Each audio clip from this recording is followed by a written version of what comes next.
예, 안녕하십니까. 국회에서는 오늘 김진욱 공수처장 후보에 대한 인사청문회, 그 다음에 오는 25일에 이제 박범계 법무장관 후보자에 대한 인사청문회를 할 예정입니다. 김진욱에 대해서는 뭐 정치적인 중립을 유지할 수 있겠느냐 이런 정도가 아마 쟁점이 될 텐데, 문제는 박범계입니다. 이 박범계는 뭐 정말 까도 그치지가 않는 게, 우리가 흔히 준법 정신을 이야기할 때 일반 평균인의 준법 의식이라는 이야기를 하죠. 평균인의 법 감정. 박범계는 시정 잡배보다도 못한 수준이다. 법무부 장관 후보자가, 법무부 장관이 이런 정도의 수준의 준법 의식이라면 이 전국에 있는 도둑놈들이, 지금 감옥에 있는 도둑놈들이 비웃을 일 아닙니까? 그러니까 조국에 이어서 추미애 박범계로 이제 이어지는데, 이 공통점이 개인적인 생활에서, 가족이나 이런 개인적인 사생활에서 이 법을 제대로 지키지 않았다는 겁니다. 그 다음에 위선적인 행동 이런 것을 하면서 그게 인사청문회 때부터 문제가 되면서 계속해서 한 사람은 제대로 법무부 장관을 수행하지도 못했고, 또 추미애 같은 경우에는 아들 문제가 인사청문회부터 얘기가 되면서 추미애의 그 감정 섞인 지난 1년 동안의 행동들은 그 아들을 비롯한 그 가족에 대한 문제에서 출발을 했다라고 다 보거든요. 지금 박범계의 경우에도 이게 지금부터 법적으로 처리해야 될 문제도 있고, 지금 처리되고 있는 부분도 있고, 또 청문회를 통해서 지금 야당에서는 이 박범계 인사청문회에 집중을 한다는 건데, 지금 새로운 사실들도 많이 준비되고 있다고 하는 얘기예요. 이렇게 해서 법무부 장관이 인사청문회부터 이 개인적인 자기 주변의 사생활에부터 법에 위반이 된 게 걸리고, 이 도덕적으로 문제가 되고 위선적인 게 드러나게 되면 법무부 장관직을 제대로 수행이 되지 않는다는 걸 지금까지 본 경험입니다. 박범계는 이 시정 잡배보다도 못해요. 이 박범계가 어떻게 살아왔는지 인사청문회를 하게 되면 이제 모두가 드러나지 않습니까? 물론 청소년기에 뭐 폭행이 있었고, 뭐 이렇게 학교를 다니지 못했고, 이런 것들은 그럴 수도 있습니다. 청소년기에 방황을 겪을 수도 있죠. 그것까지 문제 삼자는 건 아니고요. 문제는 이제 성인이 되고, 또 공직을 맡고 난 이후에 박범계가 어떻게 행동했느냐, 중요한 사안이 있을 때마다 어떻게 행동하고 결정했느냐를 지켜보면서, 이래가지고는 법무부 장관이 안 된다는 거죠. 그동안의 경험에서 본 겁니다. 문재인 대통령이 계속해서 법을 잘 지키는 준법이 중요하다, 이 정치는 잘못된 것이다 라고 이야기하는데, 대통령은 정치를 하는 곳입니다. 좋은 정치를. 문재인 대통령은 나쁜 정치를 계속 이야기해요. 정치는 나쁜 거라고 생각해요. 대통령을 하면서. 빚거래를 하고 정치가 뭐 야합을 하고 하는 것은 나쁜 거죠. 좋은 정치를 해야 되죠. 좋은 정치가 뭐냐? 법무부 박범계 같은 이런 후보자는 인사청문회에 가지 않도록 결정을 하는 것이 좋은 정치입니다. 그래서 도둑놈에게 비웃음을 사지 않고 국민들에게 부담을 주지 않고 그렇게 결정을 하는 것이 좋은 정치입니다. 박범계가 법률에 정해져 있으니까 뭐 야당이 뭐라고 하든지 법에 정해진 대로 대통령의 권한으로 임명한다.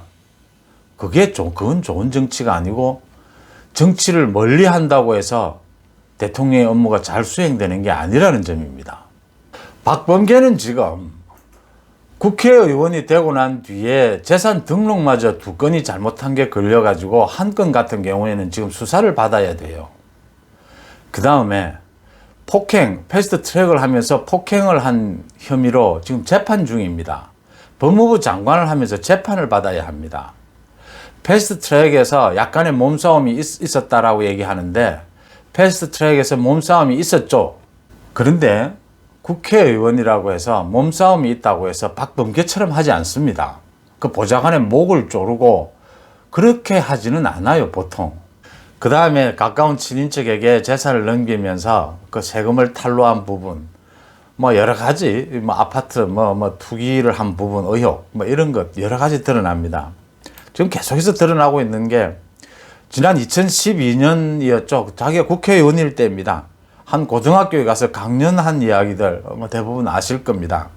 그 고등학생들을 상대로 청렴교육 특강을 하면서 뭐 아침마다 뭔가 불끈불끈하지 밤마다 부르르 떨리고 그러지, 고등학생들을 상대로 청렴 이야기를 하면서 이게 왜 나왔는지 고등학생들을 상대로 좀 재미있게 이렇게 편하게 해보려고 하실 수도 있습니다.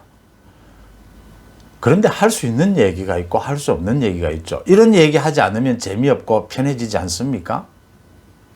이런 얘기를 일반 사람들이 안 한다는 거죠. 이렇게. 그러니까 지금 살아오면서 뭐 위장 전입도 나오고, 지금 뭐 부인의 위장 전입, 초등학교 다니는 애만 세대주로 또 강남에 등록시켜서 애가 초등학교를 다닐 수 있도록, 마칠 수 있도록 한 거라든지. 그러니까 우리가 인사청문회를 보면서 나올 수 있는 건 종합 백화점식으로 다 나왔는데 박범계는 거의 전부 다 나왔다는 겁니다. 이 가운데 위장 전입, 또 뭐 아파트 투기, 뭐 약간의 폭행, 이런 한두 건은 있을 수가 있습니다. 살아오면서. 그리고 보통 반성을 하고 앞으로는 그런 일이 일어나지 않도록 하죠. 근데 박범계는 이게 생활이에요, 지금. 법을 어기고 뭐 폭행을 일삼고 재산을 등록을 빼먹고 위장 전입을 하고 뭐 아파트를, 오를 만한 아파트를 사고 자기 그것도 지역구 내에서 말이죠. 재산을 친인척에게 넘기면서 그 세금을 좀 줄이는 정도가 아니고 세금을 적게 내려고 매매 가격을 신고를 적게 하는 거죠. 이런 일들이 생활이 되어 있다는 겁니다. 이전 박범계는. 이런 사람을 법무부 장관으로 임명을 할 수가 있겠느냐라는 이야기입니다. 지금 조수진 국민의힘 의원실에서 박 후보자에 대해서 뭐 많은 자료를 받지 않습니까? 의원들이. 거기에 나온 자료에 박범계가 강남 대치동에 자신의 초등학생인 아들을 그 학교를 계속 다니게 하기 위해서 자신은 대전으로 국회의원 출마를 하러 내려가면서 세대주로 아들 이름으로 세대주를 등록해 놓고 부인은 또 대전으로 옮기는 걸로 되어 있는데 그 초등학교 6학년 된 아들이 자기 혼자 있을 수 있습니까? 그 부인도 위장 전입 의혹이 당연히 생기는 것입니다. 박범계가 또 국회의원을 하면서 또 그 전에 노무현 대통령 정부에서 청와대 비서관을 지냈죠. 그렇게 하면서 7번이나 이 교통법규를 위반해서 그 범칙금이 나오는데 상습 체납을 해서 차량을 7번이나 압류를 당했다는 사실도 또 드러났습니다. 한두 번 당할 수 있습니다. 상습 체납. 그 범칙금 받고 제 시간대에 안 내면 이 체납이 돼서 압류가 되죠. 한 번이나 두 번은 그럴 수 있습니다. 근데 7번이나 이렇게 되는 것은 이건 생활이라는 겁니다. 범법이 그냥. 이거 왜냐면요. 멀리 가지 않더라도 국회의원 시절에 지금 쭉 차량을 쓰고 왔는데 그 차량을 관리하는 직원이 따로 있습니다. 국회의원은 직원 보좌관이 9명이 있습니다. 그 운전기사까지. 그 많은 사람들이 관리를 하고 있는데도 불구하고 이렇게 체납이 되고 압류가 됐다는 것은 박범계 자신이 지금 이것을 범칙금이 나오면 돈을 제때 내야 한다라는 개념이 없는 겁니다. 이 박범계 자신이 법은 지키기 필요가 없는 것이고 가능하면 법을 어겨가면서 지 성질대로 시정잡배보다도 못하게 살아온 겁니다. 자, 이렇게 국회의원을 하면서까지 이렇게 살은 사람이 지금 법무부 장관이 되겠다고 나서면 안 되는 거죠. 그렇게 하니까 도둑놈들이 비웃게 되고 국민들이 기가 찬다는 소리를 하게 되는 겁니다. 박범계의 문제가 아니고 이게 문재인의 문제인 거죠. 이런 사람을 지금 후보자로 그대로 지금 강행하고 밀고 있는 것 아닙니까? 인사청문 요청서를 보내고 지금 날짜도 잡혀 있습니다. 25일 날 또 뭐가 터져 나올지 모릅니다. 이거 누가 봐도 박범계는 공직을 맡을 수 자격이 없는 사람입니다.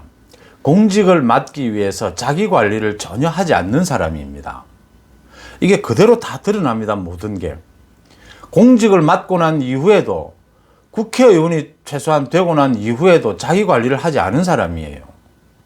이런 사람은 공직을 맡겨서는 안 되는 겁니다. 이런 사람이 공직을 맡게 되면, 그것도 법무부 장관을 맡게 되면 비웃음을 사게 되고, 자신은 비웃음을 당하면서 추미애가 보여줬습니다. 이제 거기에 대한 반발심으로 개인적인 감정이 개입을 하는 겁니다. 업무 처리에 있어 개인적인 감정으로 처리를 하는 겁니다. 어제 문재인이도 그 부분을 지적하지 않았습니까? 개인적인 감정, 개인적인 갈등은 잘못된 것이라고. 잘못된 게 아니라 그런 일은 일어나서는 안 되는 거죠. 그런 일이 일어나도록 방치를 한 사람이 대통령입니다. 지금 박범계에 대해서도 대통령이 방치하고 있는 거예요, 지금. 박범계가 이런 식으로 청문회에 당하고 개인적인 이게 지금요, 자기가 준법을 지키지 않는 이 평균적인 준법 의식보다도 못한, 시정자폐보다도 못한 이런 행동을 하고, 이 행동이 공개적으로 비난을 받고 법적으로 처리를 받지 않습니까? 추미애처럼. 그러면 반성해야 하는가 하면 오히려 반성하지 않고 앙심을 품습니다. 그래서 검찰이 또 야당 국회의원들이 내를 의도적으로 이렇게 괴롭힌다. 그냥 있지 않겠다, 내가 법무부 장관이 되면. 그런 짓거리들이 계속 지금 되어오고 있는 겁니다. 조국도 그렇고 추미애도 그렇고 박범계도 그렇고요. 이 일을 계속 해야 합니까? 이 일을 또 되풀이해야 합니까? 참 문재인 대통령에게 묻고 싶은 일입니다. 많은 국민들이 물을 거라고 봐요. 오늘 김진욱에 대한 청문회도 보셔야 되겠고 25일 박범계에 대한 청문회도 지켜보게 될 텐데, 박범계는 청문회까지 갈 수 없는 사람입니다. 자기 공직자가 되기 위한 최소한의 자기 관리를 전혀 하지 않는 사람입니다. 고맙습니다.